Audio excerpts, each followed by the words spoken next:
There we go. I think we're recording now. So I'm going to share my screen.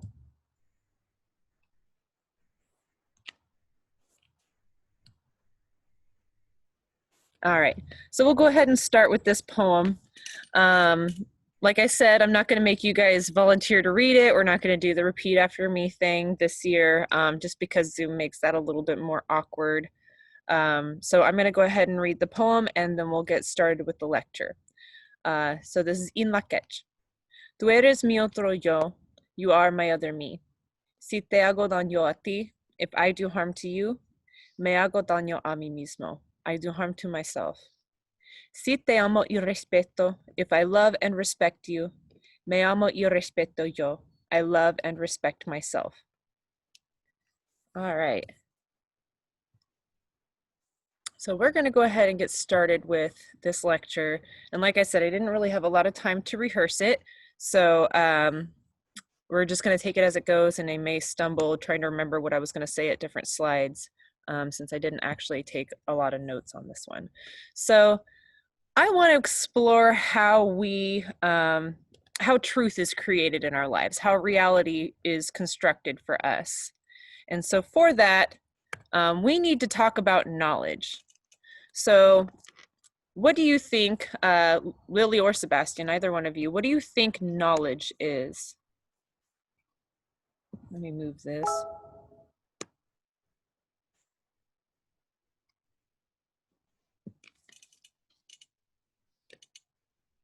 So what do you think knowledge is?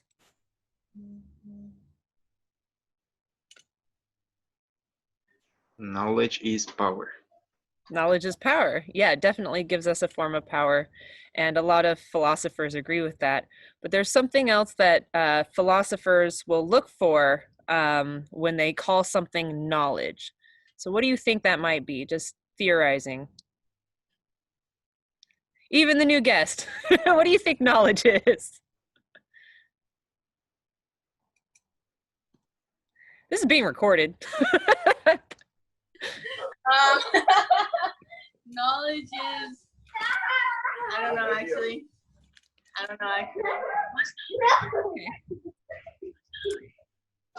So knowledge, according to scholars, knowledge is a true, justified belief. But we need to think about what all of those different things are. So what makes something true?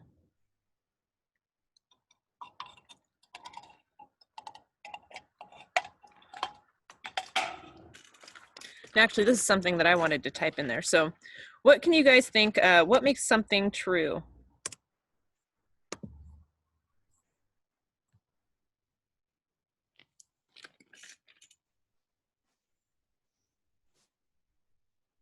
This might be a complicated one.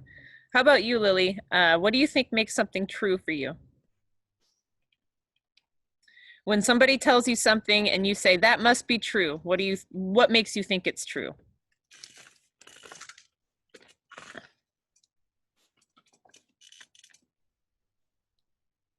Not sure? Well, we got to put something down there. What makes something true for you guys?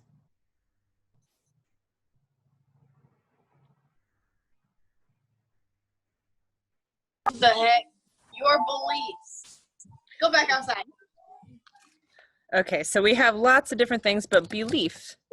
So if you believe it, then it's true, right? So your beliefs. Anything else makes something true? Is it possible to believe something that you know isn't true? I think facts make something believable, something true. Okay, so fact. And that's also something, what makes something a fact? So that's some stuff to think about. Anything else we want to add to what makes something true? I definitely don't have a definitive answer for this one, so just adding what you guys think. But what about justified? So if knowledge is a true justified belief, if something that's part of our knowledge base is something that is true and it's justified as true and it's something that we believe, all of these things are interconnected. But how do we justify a belief?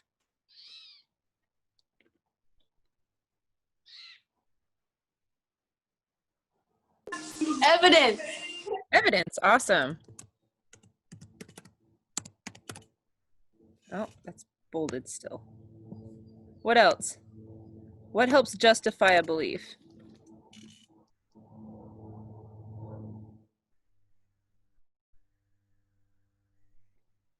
Anything else you guys can think of? Well, what about a belief? What is a belief?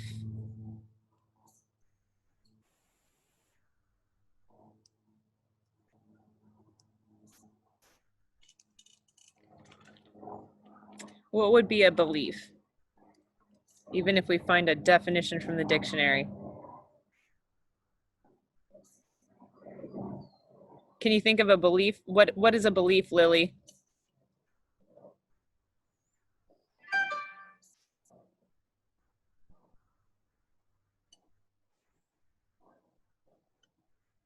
What? What is a belief?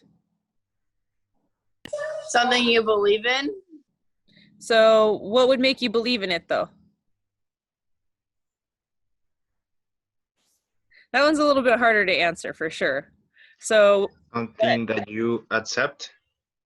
okay, something You accept. Yeah. And I would argue maybe that it's even something that you accept as true, right? So all these things kind of come together and they interplay on one another. And that's what makes up our knowledge base, is our true justified beliefs. And I'm bringing this up because what we know might be different from what other people know, obviously. I'm going to get back into presentation mode. And I'm going to fix my chair because this is getting annoying. There we go. So, knowledge is a true justified belief. What makes something true to us are beliefs and facts. We justify our beliefs with evidence. And, oh, Mundo's trying to get in. There we go. In defining a belief, our beliefs are something that we accept as true, right? So it's really complicated to think about how we know things or what makes our knowledge base. But just keeping in mind that our true and justified beliefs are what make up our knowledge. So we have to believe that it's true. We have to maybe determine what makes something true for us. So beliefs and facts might make something true for us. There may be other things that play into that, like maybe somebody who you trust a lot says that something's true and you believe it because you trust them. And we justify it for the same reason that I just brought up. We believe it because we trust them. That's justifying that belief, right? So that's what makes up our knowledge base. Let me see here. I think I might have clicked off of it, moving. Oops. So one of the things that I want to talk to you guys about is the difference between capital T truth versus little t truth. And I want to know what you guys think. And even if you missed part of this lecture, that doesn't make a difference. We didn't define these at any point. So according to you and what you think now, what is the difference between truth with a capital T and truth with a little t?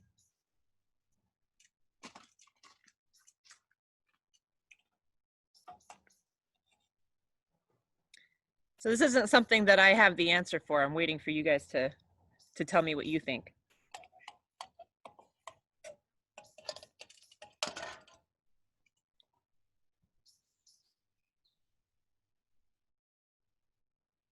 What do you think might be the difference between those two types of truth?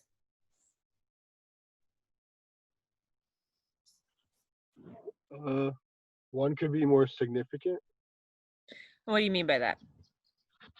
The capital T is probably a bigger truth.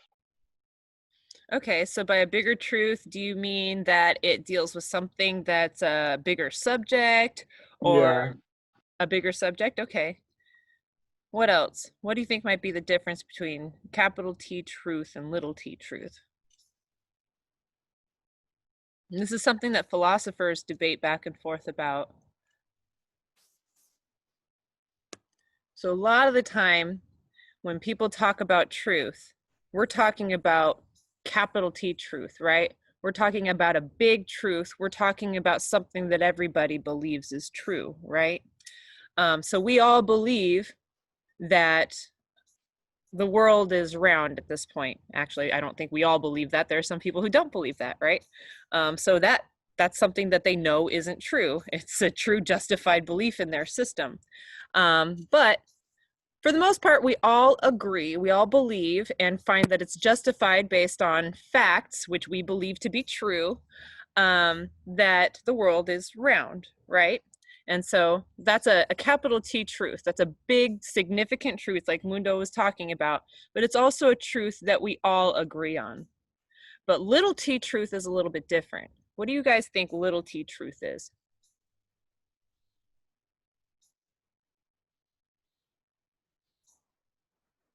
So what if you are talking to somebody about something that happened? Like maybe you saw two people get into a fight and you saw maybe the guy who has brown hair threw the first punch, and maybe your friend saw the guy with red hair threw the first punch. So according to you, the truth is that the guy with the brown hair threw the first punch and he's the guilty party. But for the other person, maybe your friend standing next to you, the truth is that they turned at the moment they saw the red-haired person throw the first punch. And so according to them, the red-haired person is the guilty party and the red-haired person is the one who started the fight. And both of those people believe that to be true. Both of those people know that that's the truth. And when they report to the police what had happened, what they had seen, the brown-haired person reported that, or the one friend reported that a brown-haired person threw the first punch, and the other friend reported that the red-haired person threw the first punch. Now, the police officer is going to assume one of them is lying, but they both believe that. They both genuinely believe that that's the truth. And so is it technically a lie at that point? So truth with a little t is our truth as we understand it as individuals. So there's the collective truth, the truth we all agree on, the capital T truth. And the little t truth is the truth that we determine for ourselves. So there may be bigger things like that too. Like maybe we maybe somebody that we know was a soldier in a war. And we heard, according to history, that this battle was won a particular way, or maybe there were fewer deaths on our side in a certain battle. But our veteran friend can tell us, no, that's not, sorry, they're airplanes. Our veteran friend might tell us, no, that's not exactly true. This is the reality. This is what I witnessed. So then our capital T truth conflicts with somebody's little t truth. And that's where things get a little bit complicated. And that's actually where college can play a big role in your life. Trying to figure out how to determine what's true for yourself instead of relying on what other people tell you is true and just accepting things that other people tell you as true. And so we're going to be talking a lot about how truth is constructed in our reality, how our reality is constructed in general, and how language plays into that and what that's going to look like for our book, because we're going to talk about the book quite a bit today. So think about that as we're going through this lecture, talking about what is the truth that everybody believes, the capital T truth, versus what is the truth that I believe. And for the essay, Inquiry 2, you're writing about the little t truth. You're writing about what do I believe happened in the conquest? Why do I think the Mexicans lost the war? And that could end up aligning with the capital T truth, what everyone believes is the reason that the Mexicans lost the war, or it could be actually in contention with somebody else's little t truth.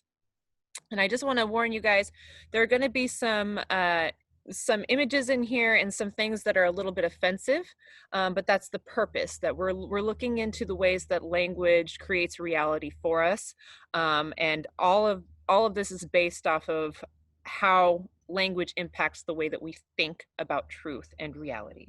So I just want to give you guys a little bit of a warning. But first, I want to know, what do you see here? What do you see in this picture? And I want each of you to answer.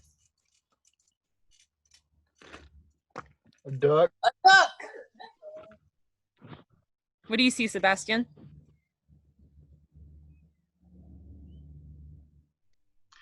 I see, I don't know, something in my eyes is seeing, yes, a dog, but something else. I don't know why. So I see a bunny. Bunny. Bunny? That's exactly what I was looking for. Yes. Yes. So the Yeah. truth for me is that this is a picture of a bunny. But the truth for Lily and Mundo is that this is a picture of a duck, right? Who's wrong? The painter. I'm kidding. I'm kidding. I'm kidding. So this is a puzzle that kids are often given. It's an optical illusion, right? So you can see either thing in this picture. But the whole point is, depending on how you look at the picture, your truth about what's in the picture might be different. Once you realize that there's both a duck and a bunny in the picture, it's easy to see both of them. But if you're just looking at this picture and someone asks, "What do you see?" You might be like, "Well, duh, you idiot, I see a duck," right? That's a simple answer. But it turns out it's not so simple when we get other people's perspective. So let's look at another picture. What do you see here?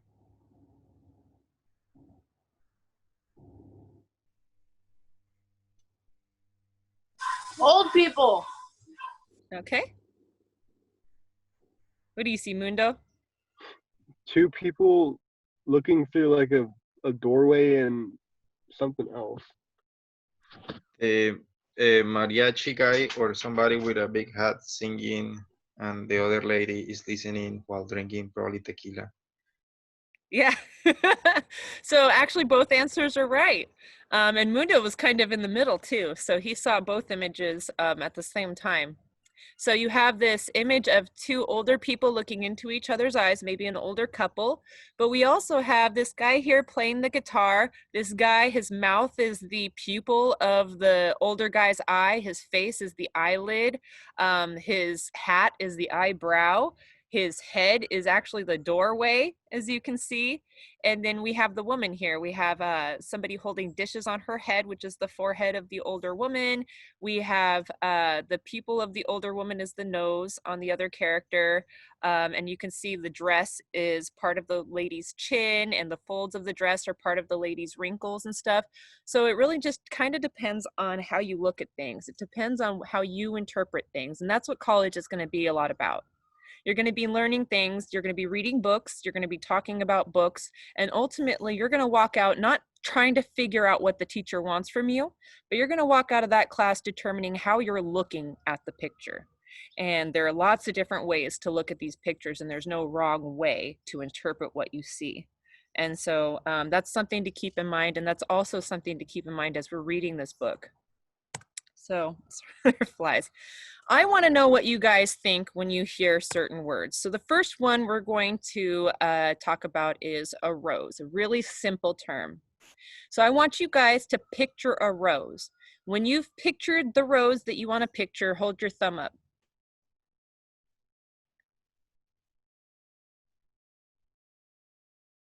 So give me a thumbs up when you're ready. When you've thought of your rose. All right, Mundo's got his. Sebastian's got his. Lily, you've got yours. Awesome. So how many of you guys thought of a rose that looks like this?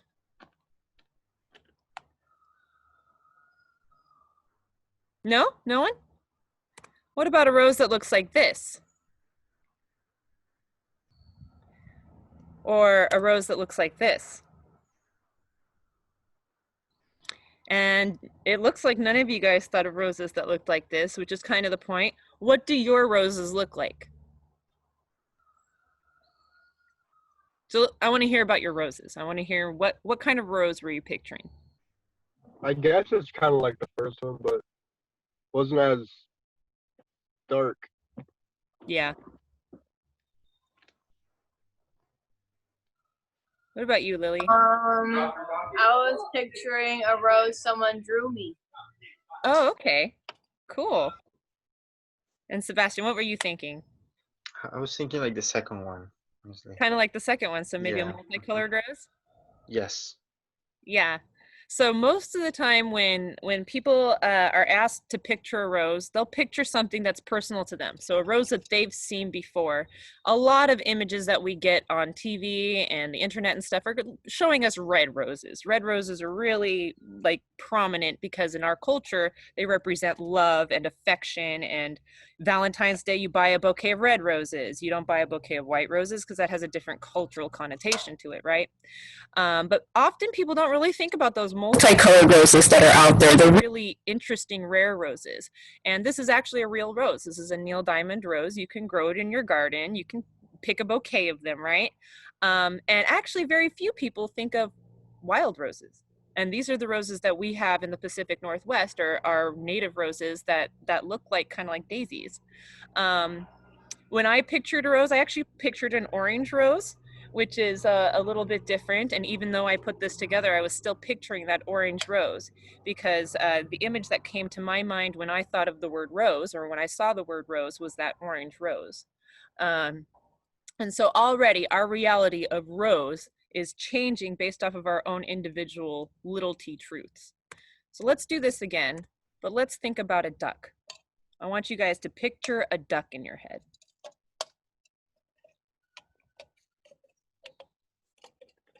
Once you have your duck, give me a thumbs up. Cool. Wait, what was the question? A duck. I want you to picture a duck. Okay, I got it. Awesome. So I want you, before I even put up pictures, I want you to tell me what your duck looks like.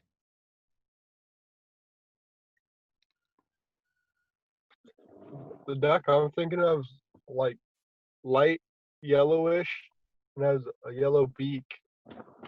Okay.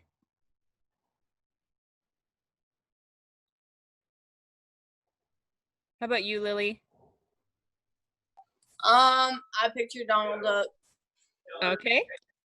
And Sebastian, what kind of a duck did you picture? Yeah, brown, kind of almost black, and small, Okay. but kind of, yeah, big. Okay.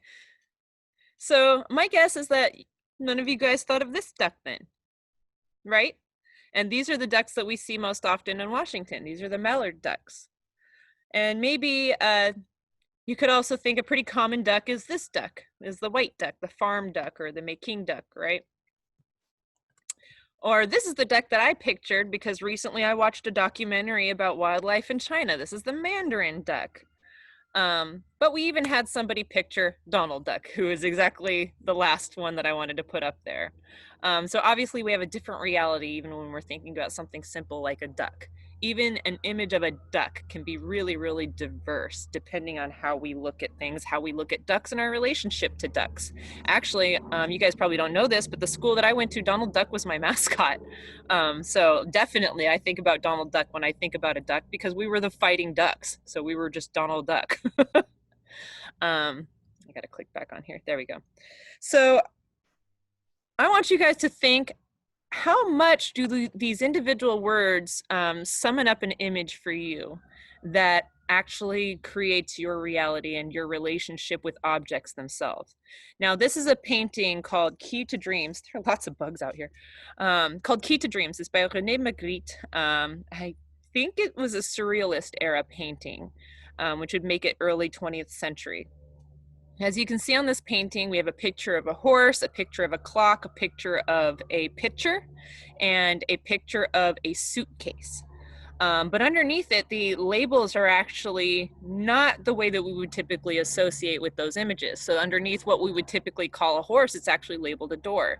Underneath what we would typically call a clock, we have the wind. Underneath what we would typically call a pitcher, we have the bird. And underneath the suitcase, we have the valise. And so this painting is attempting to redefine these objects for us. So if we were to walk around and suddenly call all of what we used to call horses doors, how would that affect other people's reality? Would they understand that we were talking about that specific door now that it's been relabeled? Or would they think that we were talking about a door more like the one on the front of my house, right? actually, this is something that you'll see if you're ever trying to learn another language. You're very familiar with this. You've probably seen flashcards where it has an object, and then underneath it, it tells you what the object is. And Sebastian works with me all the time with Spanish. He helps me translate some of my poetry, helps me learn the language quite a bit. But what if Sebastian were to do something like this to me, where he shows me an object and then translates that object differently from the way that it would be translated directly. So if I were trying to talk about a horse in my poem and he just decided to say a horse was a pig, from then on, my reality of what that animal is, I would use the word pig to describe it because I'm not familiar with the language, and then suddenly my reality changes. And one thing that you might know, or you might experience, is in English, you're pretty intelligent people, right? If you know English, you can be intelligent in English. But if you were to travel to like the Middle East and suddenly your world was Arabic and not English, would you be intelligent then? That's really hard to think about too, because if we're intelligent people, then how is it that we would be unintelligent in another country, but be intelligent only within our own language? And Sebastian probably has practice with this being multilingual. Sebastian can be intelligent in English, in Spanish, in French, and possibly even more languages that he never told me about, right? Because he knows how to communicate. He knows what the words in that language are symbolizing and how to use those symbols to create a truth through speaking or through writing. So what is your guys' relationship? What do you guys think when you see this painting?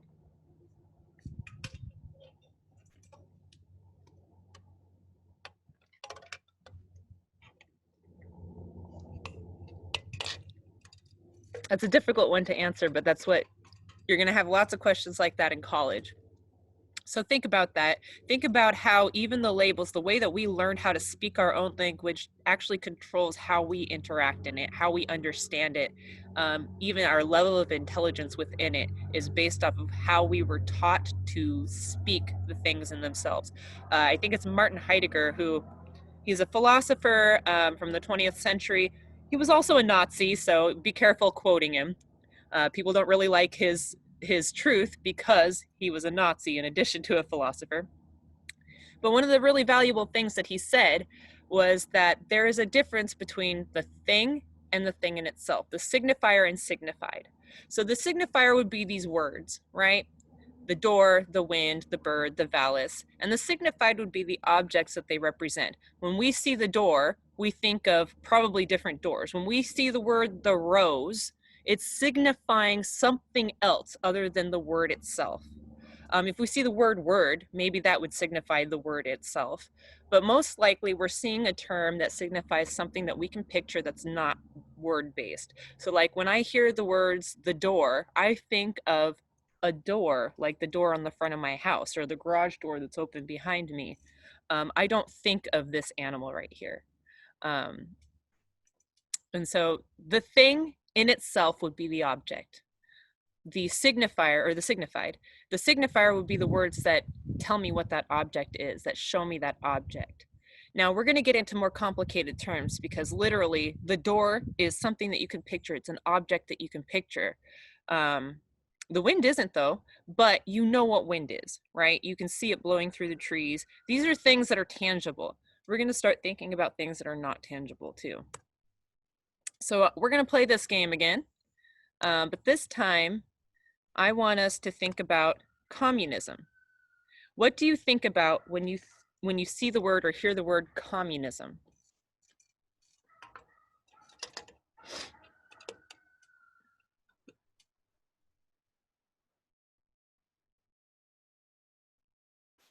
Do we just say it? Yeah. Like Russia? Russia. Okay. How about Lily or Sebastian? What do you guys think about?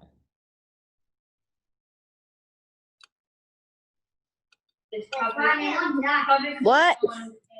When you hear the word communism, what do you think about? I don't even know what the word communism means. It's about people being able And to that's okay. own It's a type of government that isn't our government, and so we don't. Political theory. Political theory? Okay. And how about you, Sebastian? I have to admit that I love the idea of the communism where teach or help the idea of not having any class, so classless, stateless, where we all are the same and we all should be making the same, and not rich, no poor, just everybody equally. So, Okay. So you think about Marx's theories of communism then? so I think the one actually that I can think right now in my head, on top of my head, is Cuba and the health system. So health free for everybody. Yeah. So communism in and of itself is basically just a form of government that's based off of the idea of the commune. A commune is a community where the word commune is in the word community, like it's community based, where everybody has a little bit of the resources instead of one person having most of the resources. It's supposed to be ensuring that everybody has equal access to everything that could make you thrive. And communism is a form of socialism. When I think of communism, I think about my granddad, who was Prussian, who's German, German American, who moved to the US before World War II. And I think about every year when we would be asked to set our clocks back for daylight savings time, I would think about him saying, absolutely not. I am not a communist. I will not change my clocks back for those communists in the government. So I think about my own family's personal relationship with the idea of communism, which actually aligns a little bit more toward what Mundo was talking about. My family's distaste for daylight savings time has to do with their distaste for Russians. It's actually pretty common for Germans and German Americans not to like Russians. And my granddad did not like Russians. And he associated with daylight savings time with Russians, which he associated with communism. And so, yeah, you probably think of Cuba with Fidel Castro, Che Guevara. You think about Russia with Stalin, or you might think about Mao. But we also don't think about the very theories, like Sebastian touched on it a little bit. Communism is actually an idea, and it's been executed in a lot of different ways by a lot of different people. And that idea is contrary to what our government promotes, which is a democratic capitalist system. We have a capitalist system that's based off of profit, making sure you have profit. That's the idea of the American dream, going out and working and saving up money until you achieve your dream. So some people, based off of how hard they work or how they prepare or the opportunities they have, they can accumulate more wealth than other people. So there is a class gap. And we have a democratic government. Communism, the very theory of communism, asks for a centralized form of power, and our government does not. Our Constitution says that we'll have a centralized form of power so that we can balance the power of the individual states, but the states have the power. And so our system works very differently, and our system does not want communism in because that disrupts that. We don't want to have a communist government in this country because that disrupts the current system that we already have. And so often when we talk about communism in our country, there's a negative association with it. And it's only when you get into college that you suddenly have conversations about communism that look a little different because you're talking more about the ideas. And actually, those ideas come up a lot because Marx, a lot of people have been influenced by Marx and Engels' book, The Communist Manifesto. That's a book that's made a difference all over the world since the 19th century. I think it was the 19th century when it came out. So even a word like communism can be loaded based off of our own experience. Like I mentioned, I think about my granddad and his experience with communism, which was directly tied to Russians and Russia. And because he's East German, that was a direct threat to him and his family. And so communism was not painted in a positive light for me. And so some people, like if you're actually in Cuba, if you're from Cuba, something that you might not know about Cuba is because of their communist system, they actually were able to eliminate illiteracy in their country. So everybody in their country knows how to read. Everybody. They've made sure that everybody knows how to. It's not a huge country, so that might be a little bit more like feasible for them. but as Sebastian was talking about, they have other systems too that were very effective for their country, like healthcare, free healthcare for everybody, and it's actually quality healthcare. And sometimes even people from Florida will go to Cuba now for some healthcare, like medicine and stuff. And actually, we in this country, we go to Mexico all the time to buy prescriptions, or Canada all the time to buy prescriptions, because we as a country don't think that our healthcare system is actually that efficient. And so communism actually has found solutions to problems that our government hasn't found solutions to, because their value system's a little bit different. So hopefully this complicates the idea for you, because even for me, the word communism solicits things that are not necessarily positive because of my personal family history, my little t truth. But the big T truth is that sometimes it's effective depending on how it's executed. And there are some things that aren't very effective about it, just like our government, right? Just like our healthcare system has a lot of work to do, there are other areas of their governments that have a lot of work to do too. And it's not a black or white, it's not a binary situation where it's either good or bad. It's a lot more complicated than that. We're gonna do this again though. So I want you to, well, here's a picture that I forgot to animate. So you see one person here. I want you guys to tell me what you think of when you think of the word terrorist. So I have a picture here because this is somebody who's been classified as a terrorist. But that's not typically who our country identifies as a terrorist, right? Does anybody know who that is in the picture? No? Have you guys heard of the Oklahoma City bombing? This guy was a few years ago executed for the Oklahoma City bombing. He is classified as a terrorist and one of the most dangerous men in America before he was executed. That's Timothy McVeigh, and killed a lot of people. But that's just one example of a terrorist. But when we're talking about terrorists in this country, what are some of the images that you get?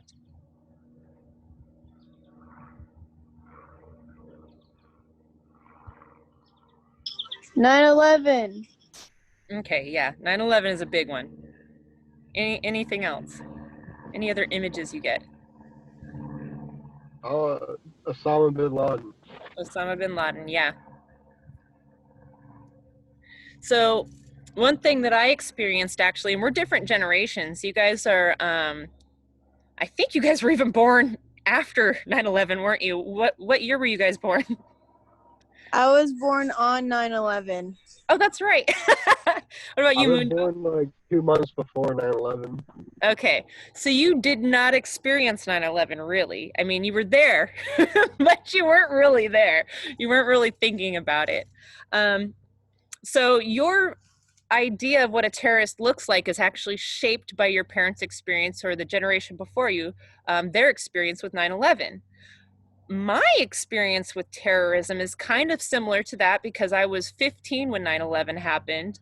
So I was in high school. I was very aware. I was on top of the news. Like, I saw that stuff. I thought it was an accident at first, actually. I thought the planes accidentally hit the buildings, which is a really interesting story. But this has a different connotation to me, actually. When I grew up, there were two different demographics of people who were painted very, very negatively in the media. And they were Arabs. And so you do have the idea of the terrorist as someone from like ISIS, or like this extremely offensive image right here, which we'll talk about in a second. So I got that image as well, the image of Arabic people as terrorists. But I also got the image when I was a kid that Russians are terrorists, because in 1989 was when the Berlin Wall fell. I was born in 1986. And so the Berlin Wall only fell 3 years after I was born, which means that the first few years of my life, people were talking about the USSR, the Soviet Union. The maps, the globes that I had when I was a kid had the USSR, had the Soviet Union on it, and there was an East and West Germany. And then all of a sudden, maps started changing when I was a kid, because suddenly Germany was an entirely united country, and the USSR was no longer USSR, it was Russia. It was not the Soviet Union. And that's because I grew up with the Cold War, with images of the Cold War. And a movie that came out, I think it came out slightly before I was born, was Red Dawn. And there was a remake of Red Dawn that was based off of our current fears. But Red Dawn, as an initial movie, was based off of Cold War fears.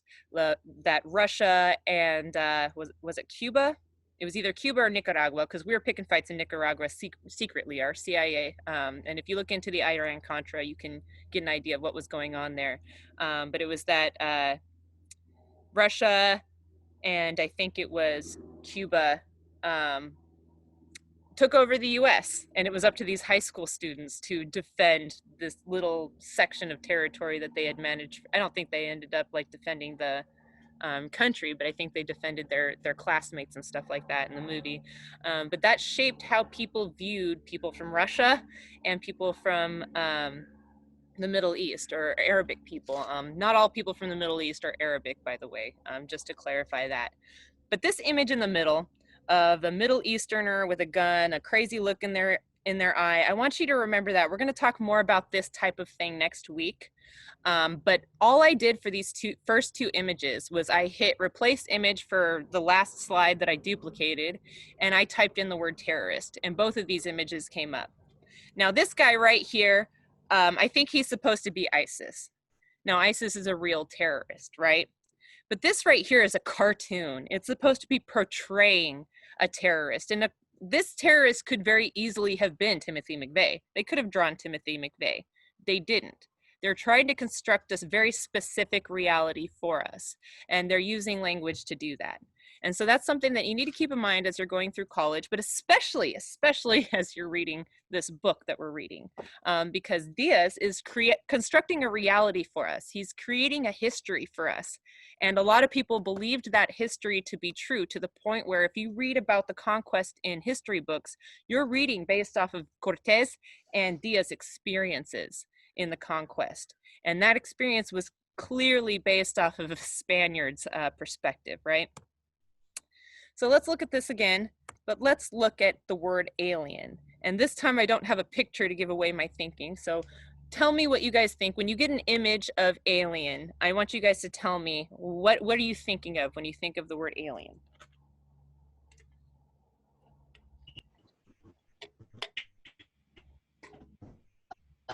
Oh.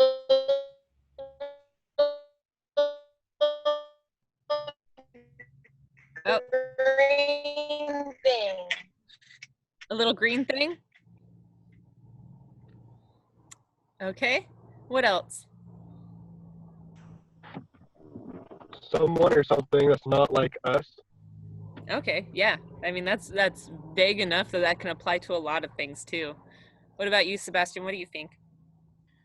I think in my paperwork when it says Sebastian Telles, alien number 1672, that's my number. Yeah, yeah. So if we have movies coming out, like Independence Day is a really good example. Independence Day came out in the early to mid 90s, right? One other piece of legislation also came out around the same time that Independence Day came out. And Independence Day has images like this, right? Where there are aliens, there's flying saucers, there's stuff coming from outer space that are unlike us, creatures from outer space that are unlike us, that are coming down here to take what we have and change it.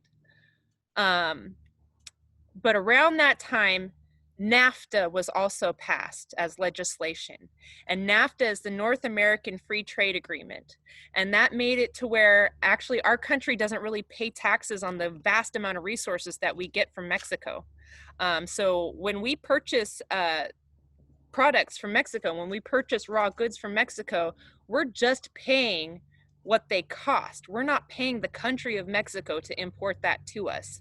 And that's because of some benefits that we've given a small amount of people in their government. We've basically paid them off so that we can screw over lots of people in their country. We can put factories down there. We don't have to pay taxes on our goods. We can hire them for less than the wages that we pay for our people in our country. And then we can create a system that actually makes it to where people have to come to our country to earn livable wages. And actually, we don't think about this, but a lot of the reasons that we have large amounts of immigrants coming to this country to work are because of legislation passed and enforced in other countries in ways that aren't really fair. That makes it to where we don't have to pay taxes on goods. And NAFTA happened in the 90s. And around the time that NAFTA happened, a lot of people started immigrating to this country and not necessarily doing that with paperwork. They were trying to escape corrupt government. Actually, it was in the 90s that the gangs started getting really, really bad in Mexico. And the gangs and the government are interlinked. They're tied together because the government gets paid off by the gangs. They're pretty powerful in Mexico, and it's not exclusive to Mexico. That's why people are leaving Guatemala. That's why people are leaving Honduras. And that system wouldn't necessarily be as strong if perhaps we didn't have legislation passed that made it impossible for people to rise up from the position that they're in. And so when we suddenly have a surge of people coming from Mexico to work in our country due to legislation passed in our country and theirs that creates a bigger disparity between the wealthy and the poor, we suddenly have movies about invasions of aliens from other countries. Or other planets, right? So in our heads, this creates a reality that we're going to be invaded. We're worried about invasion, and maybe we're worried about invasion of people from other planets, but these creatures from other planets are different from us, like Mundo was saying. An alien is somebody who's different from us in a lot of different ways. And at the same time, we have news about all of the immigrants coming over here, taking jobs, the gang members. There was the war on drugs in the 90s. All of these things came together to create a reality of what it was like for me to be Mexican. And so I have to tiptoe around the word alien because it has really negative connotations for me. It has really hurtful connotations for me and my family. And actually, I've had members of my family deported before. And when you've had members of your family deported, the word alien doesn't necessarily mean little green man anymore. The word alien becomes something personal, and it becomes a part of my little T truth that perhaps I am part of that alien group that's invading this country. Part of the reason I read the In La Quech poem with you guys is because actually that poem is illegal in the state of Arizona where I was born. It's illegal to read that poem in elementary schools and high schools, in junior highs. It's illegal to read that poem in schools. And that's because there was a movement of people in Tucson, Arizona, who were using that poem to empower the youth of that area who were coming from other countries. So basically Latin American youth, especially Mexicans, to empower them to go to school, to learn, and to better their lives, much like Upward Bound does. But they saw a huge concentration of people who looked like me and who didn't speak the language, people who practiced a different culture, people who have practiced a different religion, coming together and becoming empowered and becoming educated, getting that knowledge. And as Sebastian said earlier, knowledge is power. And they're getting this knowledge base that's not based off of the history that Diaz painted for us. This teacher was being honest with them about the history of their people and the pre-Columbian history of their people. And that was something that they were taking as an empowering movement for them. So the reason the Arizona government made it illegal for the In La Quech poem that we read every class time is because they were really afraid of this word reconquista. Sebastian, what does reconquista mean? I think that it will be reconquering. Yes, you were conquered once, but then we are gonna reconquer you with a different whole mindset. Yeah. And there are legislators that are quoted. You can find interviews with these legislators from Arizona who mentioned that they're afraid the Mexican children in these programs were going to reconquer the country. We're going to take back the country. And these are indigenous students. These are Mexican students, right? So there's a fear of invasion from even children, even these little children, because of the word alien and because of everything that's associated with that, all the heavy political stuff associated with that. And that constructed their reality and created a fear for them. And so I want to complicate these ideas for you. I want to make sure that when you see words, you don't immediately jump to a truth that somebody else wants you to think. I want you to pick through the pieces of this capital T truth and create a truth that is actually a true justified belief. Create a knowledge system that's based off of stuff that's justified to you. And it's up to you to determine how that goes. That's especially important for the book that we're reading. So I want to talk about what is the difference between these two symbols here. And that's something really heavy in our culture right now. I'm sure you guys can see both of those, even if I don't uncover it. But can you guys explain what is the difference between these two?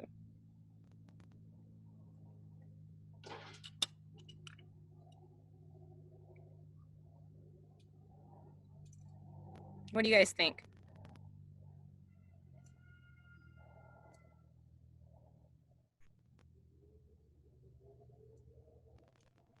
What about the reality that's being created? Do they say that these things are the same or different? They say they're different, but like honestly, I can't really. To me, they're the same. How are they the same? How? That's what she's asking. But Yeah, but actually I agree with Mundo. So there's a reason that people want you to think that this is different. And actually, even this morning, I read a headline that said when Trump was asked why Black people are being killed by the police at an exponentially larger rate, or in a disproportionately larger rate than other groups, he said, "What? No, that's not happening. White people are being killed more by the cops." And so he's creating a very different reality from what we're experiencing, and that causes a clash. That creates that let's see if I can get it to. It's moving slowly, but that creates that versus, right? That makes us think that Black Lives Matter and all lives matter are in contention against one another. But I actually tend to agree with Mundo. I think that they are actually the same thing, because what Black Lives Matter is saying is, hey, our lives matter too. They're not saying like, hey, your life doesn't matter, don't forget about us. They're saying, don't forget, we're people. Yeah, don't forget, our lives do matter.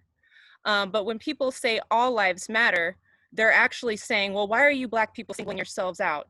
Remember, all lives matter. Why are you acting like this is something special to you? White people are killed by the cops too. But what Black people are saying, or even it's not even just Black people who are part of this movement, it's people who are a part of this movement, what they're saying is that Black lives matter in addition to these other lives. And I'm trying to get to the point I was going with this.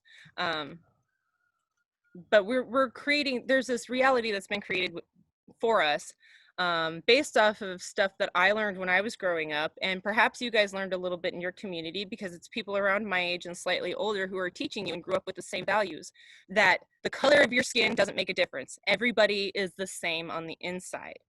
And nowadays we've found that that's actually extremely problematic. That makes it to where people aren't allowed to have their own cultures unless it's the same as the dominant culture. And the dominant culture, a lot of the times when we're referring to that culture, we refer to hegemony, or we refer to the hegemonic culture. And you guys will hear that word a lot, and you'll find an opportunity to define it for yourself and create that truth in your definition.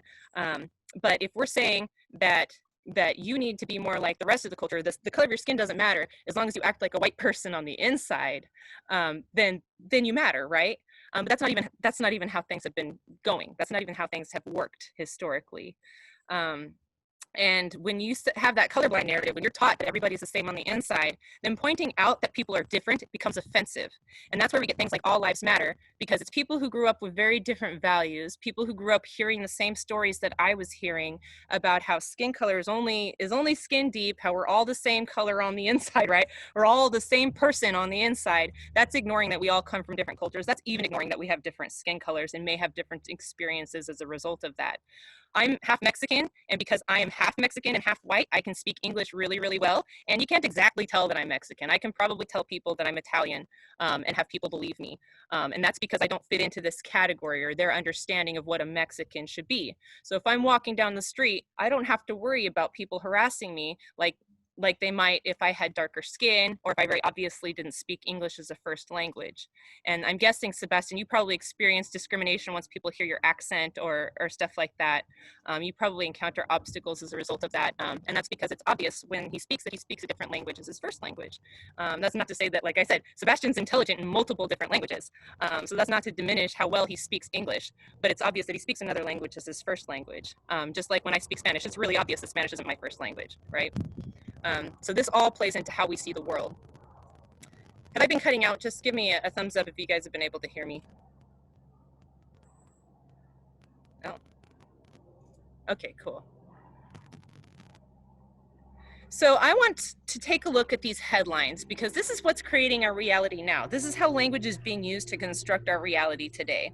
And we are hearing a lot, every morning I wake up with headlines that I can look at in my phone. And these are just the basic headlines that I managed to grab from today. And it says, America should prepare for a double pandemic. Pandemic spurs countries' action on digital divide. So we have the word divide, which shows that people aren't in agreement with things, right?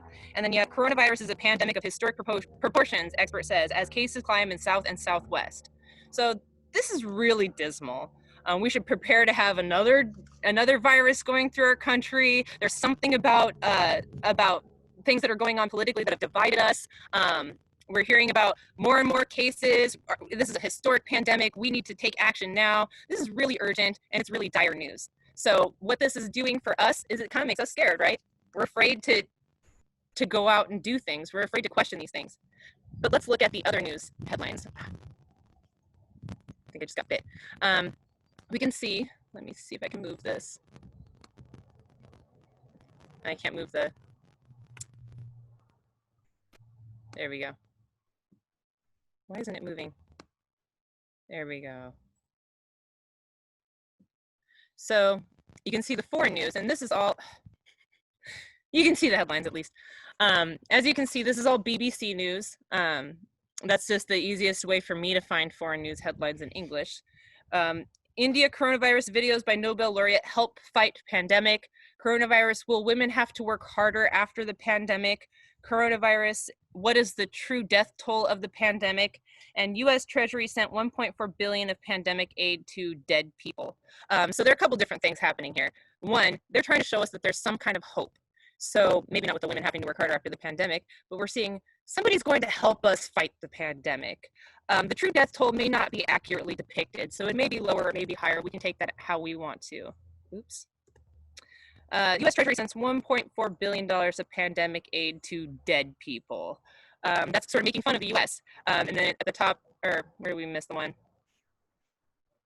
The working harder after the pandemic, just talking about empowering women, like you're going to have to work harder in order to prove yourself, which actually for women doesn't necessarily mean that we're weak. It actually is somewhat empowering, but at the same time isn't exactly hopeful.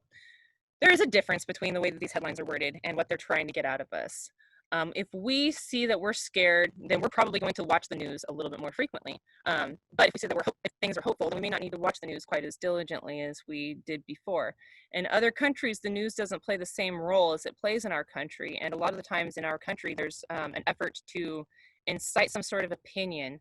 And sometimes it's even being used to distract us from other things that are going on. And that a really good example of that is how things were in the Vietnam War. If you pay attention to, and Muda, you wrote about this a little bit, what the news was portraying was different from what the government was telling us about what was going on in Vietnam. And the headlines before we had people actually going over and exploring things in Vietnam were actually trying to convince us that we were winning the war. So the headlines were like, yeah, we got this. Our boys are doing great. But then when we actually went over there, the truth came out. And so there's a difference in the way that we even absorb news, the way that we create knowledge in our country based off of fear. And so that's something to think about as you navigate your college career. It's going to be a little bit more relevant for when you're going through college and you're talking about these different things. Taking a perspective that's not exactly accepting, immediately accepting of different ideas is going to be helpful as you talk about different texts that you're going to read.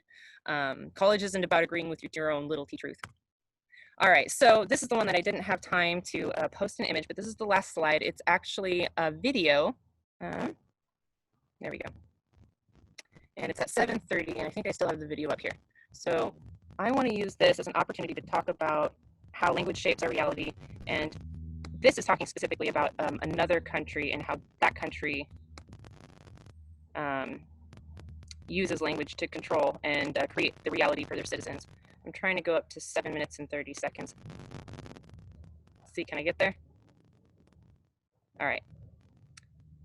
Censorship is just part of life. China is Give me a thumbs up if you can hear it. They gave themselves 5 stars. In China, censorship is a complex ecosystem of human beings, telecom and tech companies, and laws that all gives the Communist Party and China's president Xi Jinping the ability to control what can be seen on the internet. So can you guys give me a thumbs up that you can hear it? No, it's getting very bad. Like I don't even see. I see the guy, but then the words are saying something else. Okay, And so let me stop my video and see if that makes a difference. I'm gonna stop share really quick. Yeah, even stopping the share is like bad. So I'm gonna stop my video, see if that actually makes a difference.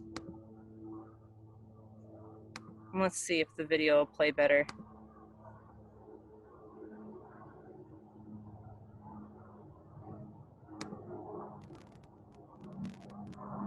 Okay. Censorship is just part of life. China is so good at censorship, they gave themselves 5 stars. In China, censorship is a complex ecosystem of human beings, telecom and tech companies, and laws that all gives I hit the large Communist screen Party thing, and so it's China's taking its President time. Xi Jinping the ability to control what can be seen on the internet in real time. It's something known as the Great Firewall, which I know sounds like a dessert at P.F. Chang's, but there are whole pieces of Chinese history that the government All right. doesn't allow to be taught. I'm going to go ahead. I'm going to give you co-host Sebastian, and I'm going to share the presentation with you. Would you yes, see if you can play it from your computer? of course. Yeah, let's try that out. Okay, so But would you please send me the link or the? yeah, I'll put the link in the chat, and you guys can watch the whole episode if you want to. But I want to show you what China's doing. How many of you guys know who Hassan Minhaj is? No? He's a comedian. He's like my age. Oh, there we go. Yeah, let me give you the link. Yeah, my computer's running a little slow.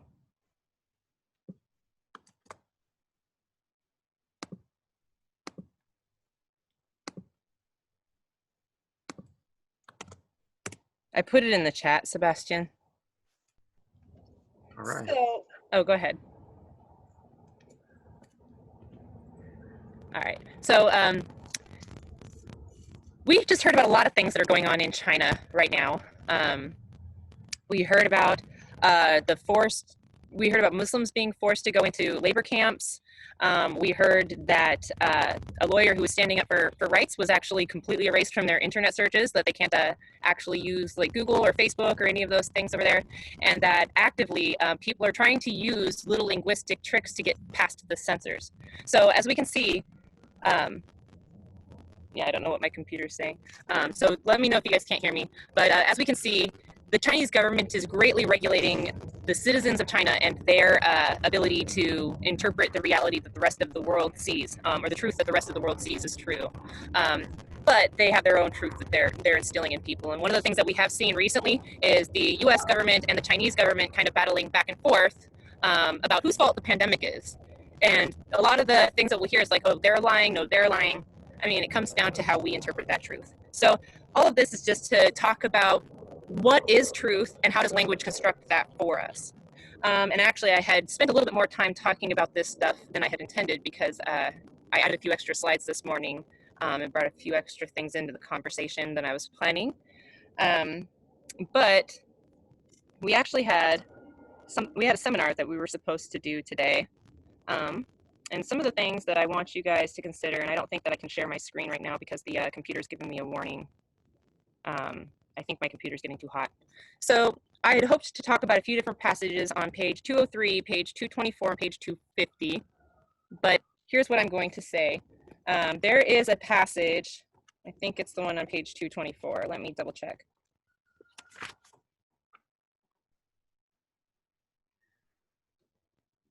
Yes, it begins on page 224. So I want you guys to read that for next Wednesday. That's something that this is in addition to your regular reading that you need to do because for next week we have, let's see, we're almost done. So let me double check and see what the pages are. But specifically, I want to talk about this passage next week. Let me look at your guys' syllabus really quick. This isn't it.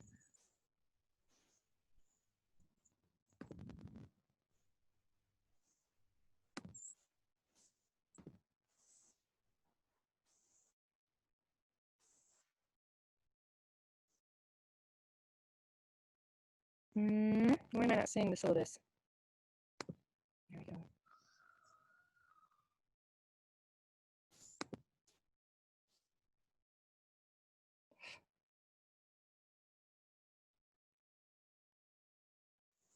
there. So we are reading pages 2. Dang it. My computer is running really, really slowly right now. It's saying it's low in memory, so I'm having a hard time actually accessing the syllabus to talk to you guys about what you have to read for next week. Come on. 256 to 335. That's a required reading for next week. But in addition to that, we will specifically be talking about the passage from page 224 until page 231.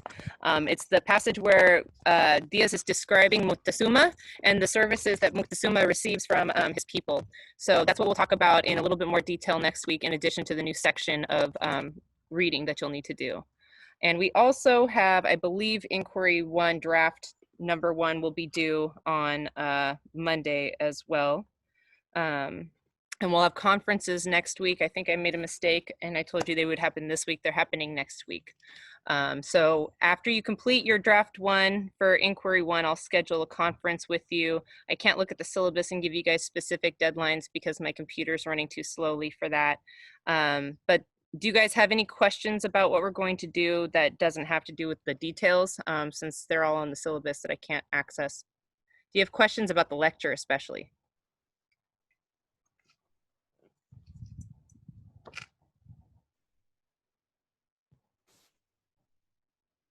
All right, I'm going to assume no, because I'm not really seeing faces or thumbs up or anything like that. So keep in mind what you have to work on for next week for the class, including the reading and the draft that we need to finish. The deadline for the draft will be on the syllabus. That's not changing. And if you need an extension, contact me and I'll see what we can work out. But we'll be bringing our draft 1 to our actual conferences. And so that'll be, actually, I think that is the deadline, is the conference day. So whenever you schedule a conference with me, that's when your draft 1 is due. And that'll be on Thursday and Friday next week. So that's when your draft 1 needs to be done. That's what the syllabus says, I believe. So work on that for next week. We have work study on Friday. So don't forget to bring the stuff that you need to bring for work study, including your resume and a cover letter. And these are the ones that you already have. You don't have to do any revisions to them for right now. And please remember to share your job descriptions with me. Remember the emails that I sent you guys, you take one of the job descriptions, your favorite one of the 3 that I sent you, and you just highlight the skills that you already have in one color and the skills that you need to get the job in another color. And that's all I need from you by the time work study starts this Friday. Do you guys have any questions about that? All right, so that's all I have for you guys today. I'm going to go ahead and stop.